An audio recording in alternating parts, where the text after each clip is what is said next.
Remember Lauren Southern? There's, Vaguely aware. Yeah. She wrote a really interesting article recently. But it's just the fact of like she tried to come to the UK, and then ever since, like in the UK consciousness, she's been gone. Like I know she's still big in Australia and America and Canada and whatnot, but in the UK there's no talk of her because she's not allowed to come here.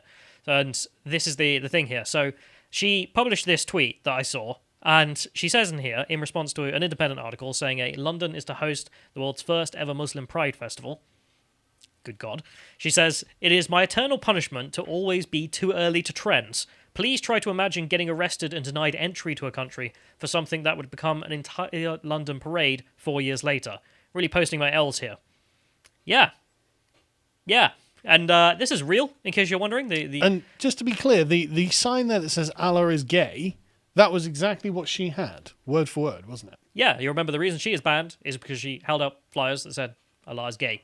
And yet people are now going to be marching around with Allah is gay in London.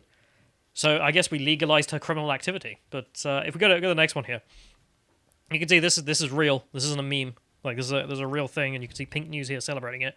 The UK's first ever Muslim LGBT plus Pride Festival is finally happening. Finally, as if this was always destined to happen. But I would have suggested the opposite after reading the Quran, but all right. So they say in here, Muslim Pride will bring together those who face homophobic, transphobic, and Islamophobic abuse for being themselves.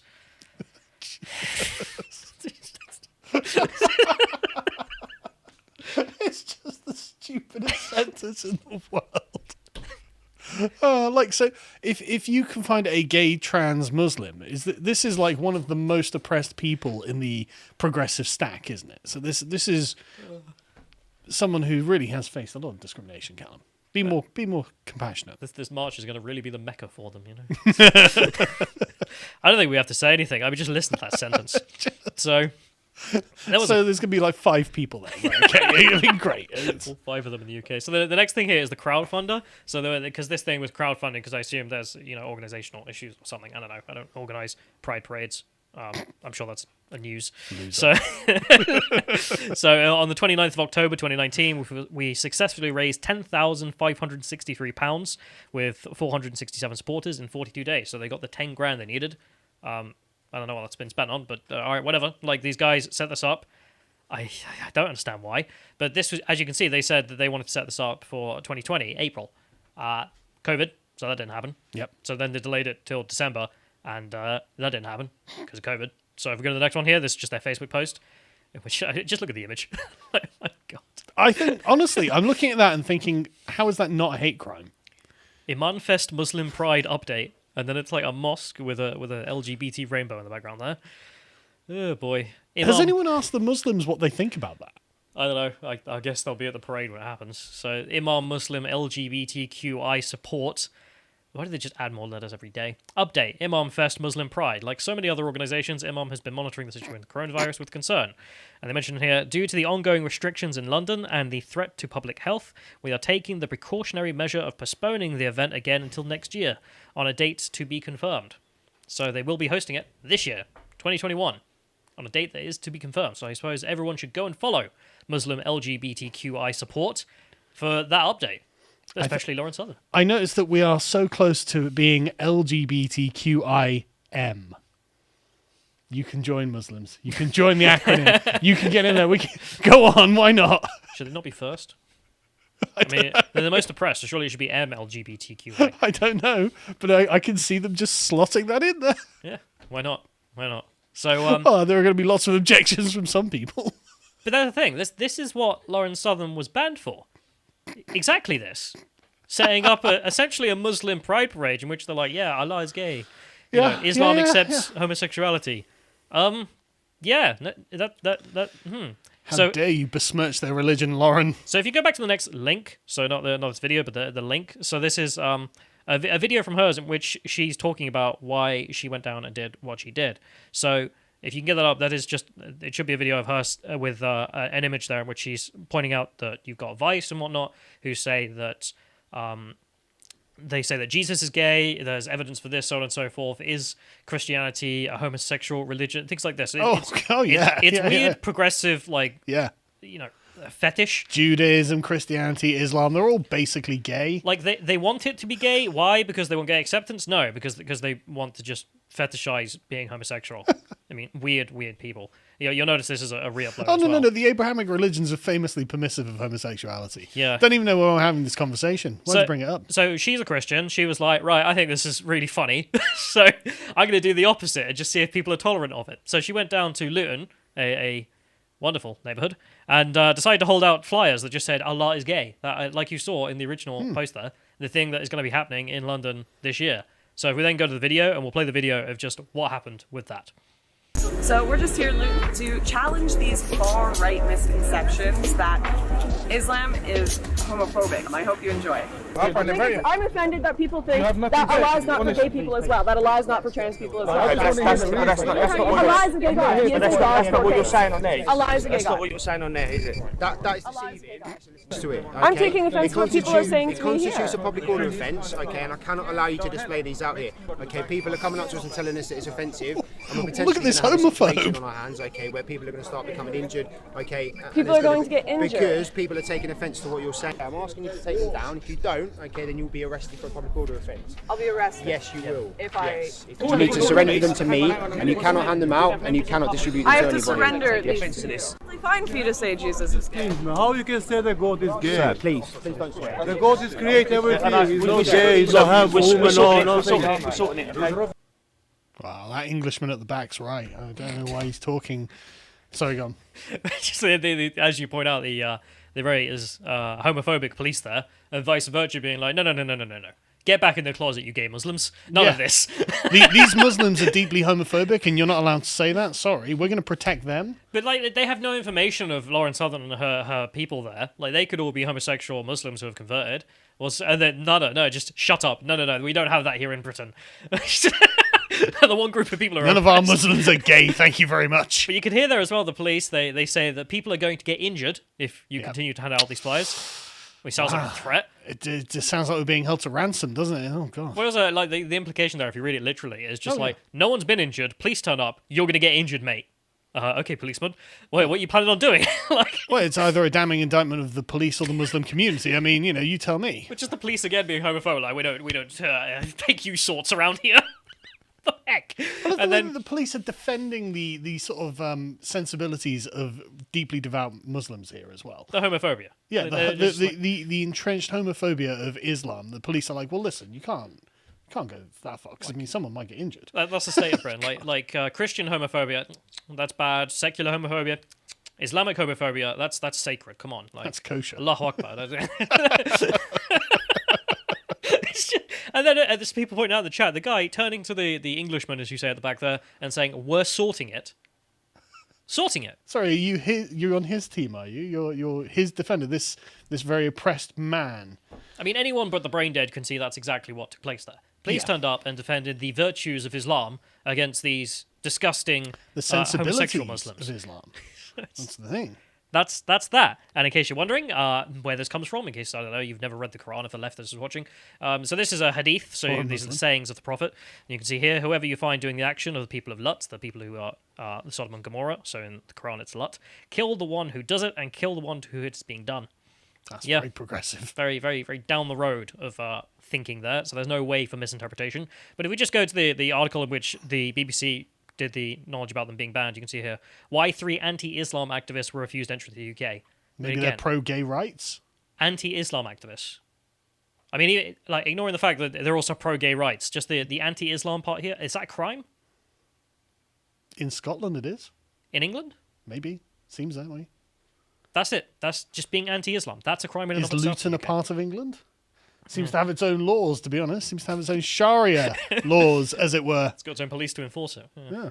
Anyway, so they say in here, in a statement about the activists, a Home Office spokesman said, Border Force has the power to refuse entry to an individual if it is considered that his or her presence, very transphobic there, is in the UK is not conducive to the public good. So it was not in the public good for Lauren Southern to come here. And have a gay Muslim pride parade. But if gay Muslims want to do it, that's A-okay, because I'm a conservative, I guess. So Lauren says that she was questioned under Section 7 of the Terrorism Act 2002 on her political views and her opinion on right-wing terrorism. Anti, in case you're wondering. I mean, I don't know what you expected from that. I love when they're trying to portray as if she's pro-terrorism. Like, what? What? She tells BBC Trending that she was refused entries on the ground that her involvement in, quote, the distribution of racist material in Luton. If you can scroll down there, you can see the image they present. Allah is gay. Allah is trans. Those are the leaflets. That's the racist material. According to the Home Office, that material there is racist. So what happens to the gay Muslims who are doing their Pride Parade this year? Well, those racists. I hope Sadiq Khan's going to come down on them with the full force of the Quran, to be honest. It's not just the Home Office who has this opinion, of course. So the BBC decided to go to a charlatan. They went to Nick Lowles, chief executive of anti-racism campaign group Nick Hope Lowles? Not Hate. Yeah, who says that there has been a shift in the UK government's considering of what is a threat. He says that during the last 2 or 3 years, the government has taken a very strong position against hardline neo-Nazis, extreme Holocaust deniers, banning many who've attempted to enter the UK. What's new about banning generation identity activists such as Martin Sellner and Brittany Pettibone, and their increasingly alt-right friend Lauren Southern, I mean, just bad faith entirely here, is that the government has signalled that it's going to go after softer targets on the hard right. Softer. What soft targets exist on the hard right? How does that even make any sense? Don't know. Soft, hard. It's nonsensical in and of itself. I Sure, mean, he's but- just accepting that if you are critical of Islam in this case, or, promoting Islam, I guess, depending on how you're looking at it, then, if you're not on the hard right, but you're on the right, that means you're essentially a soft part of the hard right. Right, okay. Amazing thinking. I mean, big brain moment from there. Again, in case people are wondering, to end here, he says, these are people who have a huge reach on social media, and they are peddlers of online hate. Yeah. For saying Allah is gay. Allah is gay. That's online hate. And it's also racist, according to the Home Office. It's also stunning and brave and very progressive. They're just like, what's going to happen to these marches? I tell you, I know what's going to happen. There's going to be a large police presence protecting them from the potential violence that could happen in the same way that the policeman was like, look, someone could get hurt. But just That's right. stand up to racism on one side, the Trotskyist organization, and then these gay Muslims on another, and they're chanting, like, down with your hate. It's just... Anyway, so in case you're wondering, Hope Not Head of research, we've talked about this before, if you can go to the next link. He's a Communist Party member. He's openly accepted that he's a Communist Party member on his Facebook page. So there's no reason to take this group seriously. They have also... It's just absurd that they get quoted by the state broadcaster, the BBC, and the Home Office in their reports, where it's like, on extremism. You want their opinion on extremism. They're run by communists, mate. I don't know what on they earth are they're the thinking. extremists. Yeah, so the next letter here, I just want to go to Brittany Pettibone's letter. So this letter she received, so she was taken, I think it was at Heathrow or something, Luton Airport, in which she was detained and then questioned, and they gave her a letter in there, and it's full of spelling mistakes for some weird reason, like the person who had written it, half asleep. Wow. I mean, To be honest, Callum, it was probably written by someone whose first language wasn't English. You should really sympathise with this, to be honest. The people of Luton. You have asked for leave to enter the United Kingdom as a visitor for 5 days. I've read that right. But as you stated in your interview, I have reasons to believe that you are seeking admission to the United Kingdom to interview Lord Voldemort, a far-right leader whose materials and speeches incite racial hatred. Well, Something British Voldemort has never been tried for. Yeah, I mean, that's a crime. They're alleging he's committed a crime there that he's never been tried for. Never mind convicted. Okay. So, I mean, just open lies from the Home Office here. And also terrible spelling. It really does look like they found these guys were coming here to do political activism that the Home Office disagrees with. And then they decided, right, we need to ban them. What can we do? Well, the Brittany Pettibone and Martin Zellner are foreigners, so you can just get rid of them pretty easily, because what are they, Austrian or whatever? Lauren Southern's Canadian, so it's a bit more difficult. So they detained her under the Terrorism Act. So we go to the next one. This is just her being thrown out in Calais. These tweets have been destroyed, or at least when you click on them, they don't turn up, so I've had to use the archive versions. So you can see here, if you can scroll down, you can see that she was detained under the Terrorism Act and questioned, and then just some French guy after a while led her out and was like, au revoir, get lost. They just left her in Calais. She was like, great, it's cool. So she said that she got detained under the Section 7 of the Terrorism Act 2000, as I mentioned, and when she was in the interview suddenly ended abruptly, so some people came in and were like, right, we're done, get out, no more of this interview. It's like, right, if you thought I was a terrorist, why are you suddenly done? Well, Has the terrorist plot been foiled or something? So she says, presumably, it's because one of the people in Calais called up her father to let her know that her daughter had been arrested in Calais for Islamic terrorism. for a terrorism offence. But her father, being the smart cookie he is, recorded the conversation. And I remember seeing this. I couldn't find it for this podcast, but I remember seeing the audio of him talking to the official in Calais. And the official in Calais said, don't worry, we don't suspect her of being a terrorist. You've just broken the law then. Then why are you doing this? If you want to detain someone under the Terrorism Act, you have to have reasonable suspicion that they are a terrorist in the act of carrying out a terrorist plot, so on and so forth. If you don't have that, you broke the law. In which case, her detention was illegal. It's simple as. I don't know why Lauren hasn't sued. She really should, presumably because it would cost a huge amount of money. And for what? To get back to the UK. Ugh. But don't worry, it's been legal. It's been perfectly legal now. Because let's go to the next link, which is just, as I mentioned, the LGBT parade. These peddlers of hate, these racist people who carry out signs saying Allah is gay. Don't worry, Lauren. It's all legal now. You can come back. So this is the reason that she should sue, really, isn't it? Because then she can come back and actually take part in the gay Muslim LGBT parade. In my opinion, she need not even sue. Just buy a plane ticket and arrive in Luton Airport or wherever, Heathrow. Just claim you come from Iraq. And when they ask, why are you here? You're banned. You're like, well, I'm attending the gay pride parade in London. I've brought my signs, Allah is gay. Other people have got them there. What's the problem? Because if they say to you, no, you can't come in because that's racist, what happens to the parade? What is the parade then? By definition, what could it be other than racist? Oh God, I'm absolutely loving these signs as well. Can we scroll down a little bit, John? MashaAllah, my Grindr date is halal. Yeah, no, absolutely not. I mean, I'm not a Muslim, but I know that your Grindr date is definitionally haram. And love is not haram. Disagree with that from a Muslim perspective, from the Quranic Orthodox perspective. Love it. I mean, it doesn't really make sense. I mean, it's like the Queers for Palestine thing. Yeah. Headquarters in Israel, of course. I just love it. My Grindr date is halal, according to Muhammad. One of the best things as well, I forgot to mention, in the letter that Lawrence Southern received, in there, because they detail, and it was all just as terribly written, they said that by your own admission, you distributed racist materials. But she was like, I never admitted that. Also, they're not racist. It's Allah is gay. Like, if you're gay and Muslim, that's okay. That was the whole point of it, to show that that's an absurd statement in the Quranic context. Yeah. But if you want to accept progressive orthodoxy, this is what you end up with, which is a Muslim gay pride parade. But this is the point, isn't it? This just goes to show exactly how the progressives work. It doesn't matter what the truth of the issue is. What matters is they have ascribed a narrative. By your own admission, you have admitted that you're a terrorist and what was the racist materials? Racist materials. Yeah, and she's just like, well, no, I didn't admit that. It's like, it doesn't matter, terrorist, get out. Like none of this matters. But I'm not a terrorist. Yeah, but we think you're a terrorist. But when we call your dad, we say we don't think you're a terrorist. So. Yeah, so it just goes to show you just how unbelievably sort of corrupt and unaccountable this is. Yeah, I hate it. She's not the only person to be banned either. Before we started, I mentioned go look at the list of banned people to the UK, and you'll see on there, like, there's a whole bunch of people, and you'll see there'll be like people for convictions in the United States, glorifying terrorism, calling for violence, and then criticism of Islam. Like, that'll be the reason. It'll be like Robert Spencer. Why is he banned? Criticizes Islam. Right. Okay. Then how do we not have blasphemy laws in the UK? He's not in favour of jihad. That's the problem. Yeah. I mean, it's absurd. I mean, Geert Wilders being the highest profile person who was banned for being critical of Islam for entering the UK. Thankfully, he did that he did an appeal to that, and he got overturned on appeal. It's like, this is a member of parliament, and you're saying because he criticizes Islam, he can't come to the UK? Are you nuts?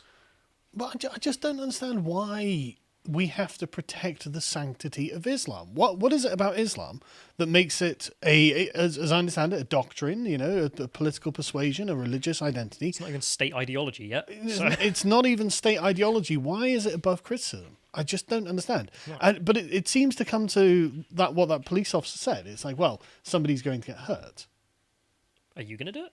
No, but you know who's going to do it, and you know what the consequences is, and so they're just thinking, well, look, if we have this predictable community here, we don't want anyone getting Samuel Paté, do we? So maybe Islam isn't gay, and you should shut up, you terrorist. But anyway, Lauren, if you're looking for a holiday after COVID's over, gay pride parade, come on down. Let's see what happens. If you enjoyed this segment from the podcast of the Lotus Eaters, you can watch the full broadcast live every weekday at 1 PM UK time on lotuseaters.com.